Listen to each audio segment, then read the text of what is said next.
Assalamualaikum warahmatullahi wabarakatuh. Sore para sedulur YouTube, ketemu lagi dengan saya Agung Wijanarko. Seperti biasa teman-teman, di sore hari ini saya pengen menyapa para sedulur-sedulur saya, teman-teman saya, sobat-sobat saya yang udah subscribe di kanal YouTube saya ini. Jadi teman-teman, di sore hari ini seperti biasa saya pengen ngajak teman-teman untuk ngobrol tentang peta perpolitikan di negara kita ya, menuju Pilpres dan Pemilu 2024 nanti.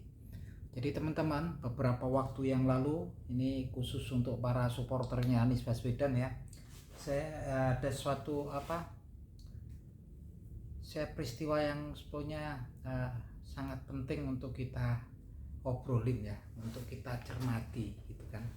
Jadi sempat waktu itu ada spekulasi bahwasanya ada pendekatan dari salah satu partai pendukung Anies Baswedan di Koalisi Perubahan, yaitu Partai Keadilan ya teman-teman, waktu itu untuk memasangkan Bapak Anies Baswedan ini dengan Bapak Mahfud MD gitu kan, sebagai seorang supporter Anies Baswedan ya.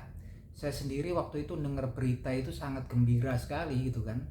Nggak cuman gembira, saya juga kemudian merasa optimis gitu kan, karena memang kalau kita lihat Bapak Mahfud MD ini kalau betul-betul dulu memang dicalonkan menjadi cawapresnya Anies Baswedan, memang betul-betul bisa menutupi kelemahan-kelemahan Bapak Anies Baswedan, yang Anies Baswedan ini memang notabene lemahnya di elektabilitasnya, itu lemahnya di Jawa Tengah, Jawa Timur, dan Indonesia Timur, saya yakin gitu kan. Dan dengan masuknya, kalau Bapak Mahfud MD itu masuk menjadi cawapresnya, pastinya faktor-faktor kelemahan tadi bisa ditutupi dengan elektabilitas Bapak Mahfud MD yang tinggi di tempat-tempat tadi ya teman-teman. Tapi kemudian sempat kita lihat di media sosial dan stasiun TV bahwasanya kemudian Bapak Mahfud MD menyatakan menolak untuk menjadi cawapres Anies Baswedan gitu kan, dengan alasan bahwasanya beliau menolak karena nanti takutnya kalau beliau kemudian bersedia gitu kan, justru menimbulkan perpecahan di Koalisi Perubahan. Waktu itu juga saya pikir itu cuman spekulasi, bukan fakta gitu kan, waktu itu kan, karena memang waktu itu saya pikir kenapa aku nggak mau gitu kan. Dan saya waktu itu juga agak bertanya-tanya gitu kan, tapi saya juga yakin Bapak Mahfud MD ini kan bukan orang sembarangan gitu kan, memang orang yang punya kredibilitas gitu kan, punya kredibilitas yang tinggi ya Bapak Mahfud MD. Jadi kalau ngomong pun saya rasa nggak sembarangan gitu kan. Harapan saya memang waktu itu besar sekali kalau Anies Baswedan ini mau sukses di Pilpres 2024, kalau kemudian capresnya pas, itu cawapresnya pas, yaitu Bapak Mahfud MD, pendapat saya pribadi ya, pastinya saya yakin peluangnya akan besar. Karena memang kalau kemarin-kemarin beberapa calon yang memang diajukan dari beberapa partai pengusung Anies Baswedan itu tampaknya elektabilitasnya, pemilihnya sudah terwakili oleh Anies Baswedan sendiri gitu kan. Kalau Mahfud MD ini sepertinya akan menutupi kelemahan-kelemahan Anies Baswedan di Jawa Tengah, Jawa Timur, ataupun nanti di wilayah Indonesia Timur. Tapi memang beda antara cuman supporter ini kan memang tulus ikhlas ya dukung. Tapi kalau kita tahu memang partai lain punya kepentingan tersendiri gitu kan. Waktu itu juga saya bertanya-tanya, pasti ada kepentingan strategis daripada partai-partai pendukung Anies Baswedan yang tentunya pastinya pengen memaksakan kepentingan mereka pastinya gitu kan. Mereka juga pastinya pengen kader mereka maju menjadi cawapresnya Anies Baswedan. Tapi tentunya kalau saat ini kan lawannya juga nggak sembarangan, Ganjar Pranowo dan Prabowo Subianto itu. Dan akhirnya memang terbukti ya, ketika kemudian kita cermati di beberapa berita di stasiun TV dan juga di media gitu kan, di medsos. Ini saya lihat dari berita di kompas.com ya, ini wawancara dari Kompas dengan salah satu elit politiknya Partai Nasdem, yaitu Mas Ahmad Sahroni ya gitu kan. Kita coba dengerin teman-teman bareng ya teman-teman. Demokrat itu apakah benar terus mendorong Partai Nasdem untuk segera mendeklarasikan calon wakil presiden, dan benar nggak memang Demokrat itu tetap harus Mas Ahaye yang dicawapreskan? Namanya usaha,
majuin itu gimana? Orang belum ditanya. Ya kan ahli-ahli kan bisa-bisanya mengucapkan hal-hal itu boleh-boleh aja. Semua orang bisa mengucapkan sekata-kata untuk mengatakan bahwa calon wakil presiden Anies sudah dimintai tapi mereka pada belum. Mungkin siapa yang mau? Pasti semua orang mau. Nah itu teman-teman wawancara dari Kompas TV ya dengan salah satu elit Partai Nasdem yaitu Ahmad Saroni gitu kan. Itu tampaknya memang sekarang juga sepertinya posisinya agak susah ya teman-teman, karena memang sepertinya kepentingan partai itu lebih utama daripada kepentingan strategi pemenangnya Anies Baswedan sih. Nggak seperti kita orang awam ya teman-teman yang memang tulus ikhlas memang sekedar mendukung Anies Baswedan, tapi ternyata nggak semudah yang kita bayangkan. Memang ternyata tiap partai pendukungnya punya kepentingan partai itu kan, kepentingan pribadi partai yang sebetulnya kalau menurut saya kalau memang mereka udah berniat untuk menangkan kontestasi di Pilpres 2024 nanti, apapun pastinya akan harusnya mereka lakukan gitu kan untuk kepentingan bersama. Tapi tampaknya memang susah ya teman-teman. Nah itu juga ketika nanti presiden terpilihnya pun pastinya susah kalau memang ini ya banyak kepentingan strategis gitu kan yang dari kepentingan pribadi partai. Nah, ini memang akhirnya juga kalau kayak supporter kayak saya ini yang orang awam juga ya kayaknya juga agak-agak sedikit pesimis gitu kan. Ini kan karena memang cuman kalau kita ya bisanya dukung gitu kan di media sosial gitu kan, tapi kenyataannya memang nggak seperti yang kita harapkan. Kalau saya sendiri pribadi memang dari dulu juga pengennya ya teman-teman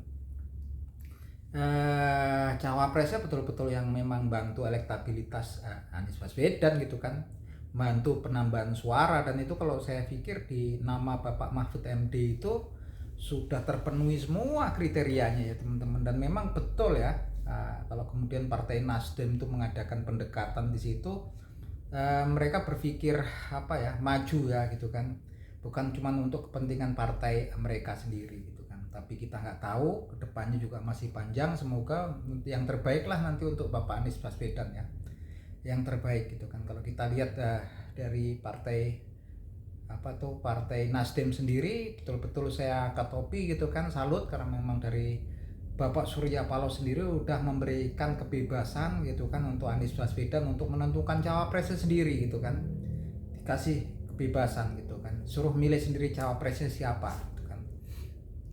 Kemudian dari Partai Keadilan juga udah menyodorkan nama yang bukan kader partai mereka dulu kan, kemungkinannya waktu itu ada kader partai mereka sendiri, tapi menandakan ke Partai Keadilan sebenarnya pikirannya jauh maju gitu kan. Bapak Mahfud MD yang kemudian ditolak ya sama Bapak Mahfud MD, karena memang alasannya juga akhirnya memang betul ya, nggak sembarangan Bapak Mahfud MD itu ngomong nanti kalau saya gak mau malah nanti timbul perpecahan di koalisi perubahan. Sedangkan koalisi perubahan ini kan kritis teman-teman, kritis, memang cuman bergantung dari 3 partai itu untuk lolos di threshold 20%. Kalau kemudian memang pecah gitu kan, ada yang lepas satu, gagal lah pencalonannya Anies Baswedan gitu kan. Dan sekarang kan memang masih intens kan pendekatan, dan memang saya tengarai ada juga salah satu dari partai pendukungnya di koalisi perubahan yang ya nggak tahu lah kita depannya ya teman-teman gitu. Teman-teman pemirsa bisa menilai sendiri gitu kan. Apapun itu teman-teman, kita sebagai pendukung supporter Anies Baswedan tetap kalau bisa berjuang mendukung beliau sesuai dengan kemampuan kita masing-masing, bikin konten, ngobrol-ngobrol tentang Anies Baswedan, hal-hal positif, fakta-fakta tentang Anies Baswedan. Mungkin itu aja yang bisa kita lakuin, yang lainnya wallahu alam bisawab gitu kan, Allah yang tahu gitu kan. Tapi saya yakin selama memang Bapak Anies Baswedan itu memang orang yang bersih, yang lurus gitu kan, orang yang baik, pastinya juga apapun yang dilakukan, seberapa besar cawe-cawe turut campurnya manusia gitu kan, untuk mengatur, menghentikan sesuatu gitu kan, tentunya ketika Allah Subhanahu wa taala juga membantu gitu kan, bantuan Allah Subhanahu wa taala itu turun gitu kan, pastinya akan semuanya juga akan gagal gitu kan. Saya yakin apapun jalannya itu pasti mereka akan cari jalannya sendiri. Kalaupun kemudian ada partai yang mungkin juga enggak serk itu kan, kemudian enggak berkumpul, pasti nanti tetap partai-partai yang memang betul-betul tulus, ikhlas ini mau memperjuangkan Anies Baswedan, strateginya win di 2024 nanti, tentunya mereka akan menentukan jalannya sendiri, karena memang ini perjalanannya memang masih belum fix kan gitu kan teman-teman. Kalau kita lihat juga masih ada di sono, masih ada Partai Golkar gitu kan. Kemudian ada juga PKB gitu kan, yang segala kemungkinan masih bisa terjadi gitu kan teman-teman. Intinya pastinya seberapa susahnya nanti tetap mereka akan menemukan jalannya sendiri. Yakin itu saya sekali teman-teman, dan saya selalu akan berusaha tulus ikhlas semampu saya gitu kan, walaupun saya juga Anies Baswedan nggak kenal sama saya gitu kan.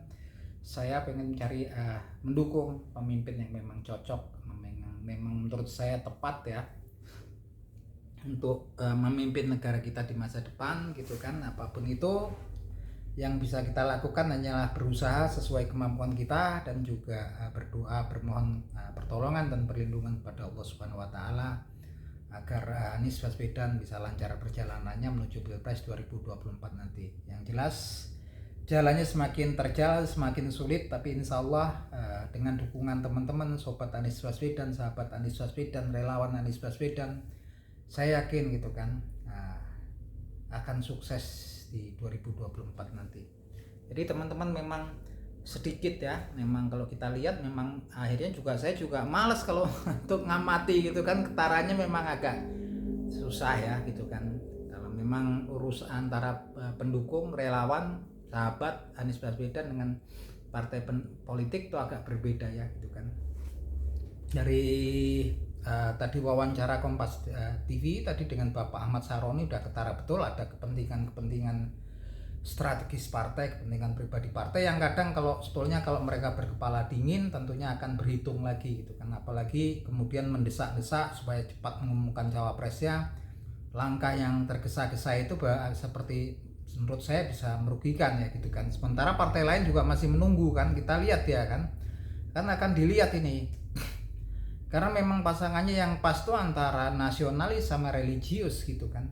Nah, kalau Anies Baswedan ini kan agak unik gitu kan, dia antara nasionalis religius mix gitu kan. Tapi kalau menurut saya memang kuncinya salah satu memang biasanya nasionalis. Nah, kalau bisa cari yang memang calon yang dari sisi religius gitu kan. Makanya itu masih saling menunggu ya. Seperti kayak kemarin kan Presiden Joko Widodo dia dengan Kiai Ma'ruf Amin ya, gitu kan, nasionalis religius gitu kan. Sementara Ganjar Pranowo kan konsepnya kan pendukungnya nasionalis, masih menunggu kan gitu kan. Prabowo Subianto juga pendukungnya nasionalis. Kita lihat gitu kan apakah mereka juga kalau kemudian sepertinya kalau kemudian Ganjar Pranowo ngambilnya memang religius gitu kan, yang sosok religius, Prabowo Subianto juga seperti itu, pastinya Anies Baswedan juga akan mencari yang mirip, jadi biar untuk mengimbangi gitu kan. Yang repot kan kalau kemudian cawapres Anies Baswedan taruh kata lah yang dari kader Demokrat ataupun Partai Keadilan yang mungkin sebetulnya sudah terwakili oleh Anies Baswedan profilnya gitu kan.